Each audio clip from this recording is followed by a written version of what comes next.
Hi, I'm Paul Darley, and thanks for tuning into our August issue of Inside Darley. We're just back from the FRI conference down in Charlotte, and I'll tell you, it's so great to see so many of our great customers and partners and vendors who we haven't seen in a long time. And this week we're down to the FDIC in Indianapolis, so we'll be down there August 5th through the 7th. We're going to be in booth number 3557, and please stop by our booth. We've got our new TS 2000 GPM pump. It's available as a split shaft midship or a PTO. We've also got our flame system on display. So if you haven't had a chance to demo that, make sure you stop by our booth. It's virtual reality firefighting, and it's really neat. I'll tell you, our sales have more than doubled on that this year compared to last year, so really taking off.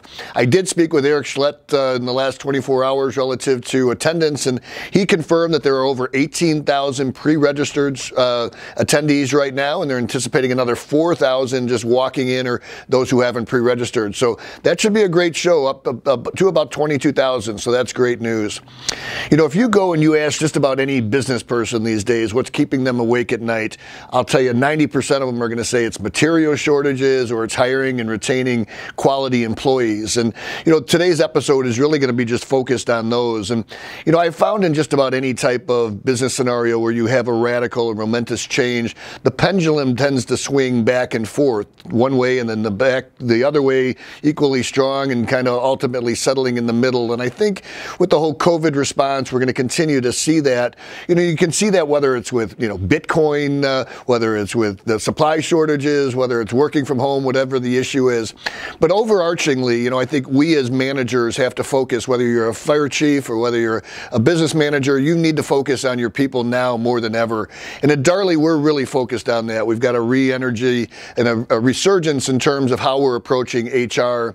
We've attached 6 attachments for you here today, and most of these articles, if you can imagine, are suggesting that average turnover is going to be from 30 to 40% in most organizations, whether that's a fire department or a business.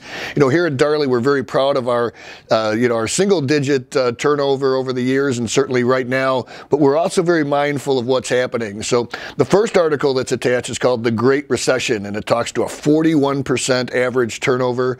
The second article is called "The Turnover Tsunami."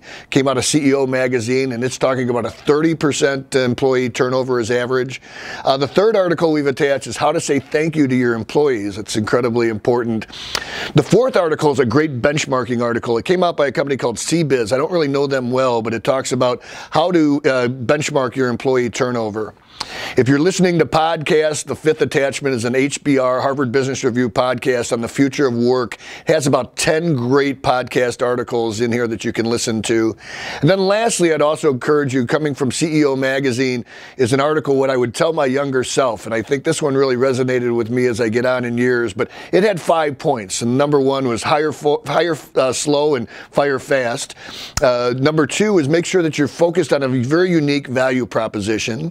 Number 3 is make sure that you're spending more time looking outside your organization than within, and maybe with the HR stuff that's a bit more not as applicable right now. Number 4 says it takes just as much time to work on the big deals as it does the small, and I'll tell you that certainly rings home with me, as does the last one, and that is, and perhaps the most important, as leaders we need to remain optimistic. So hey, thanks for tuning into this issue of Inside Darley. If there's anything we can be doing to support you, we hope you'll reach out to us.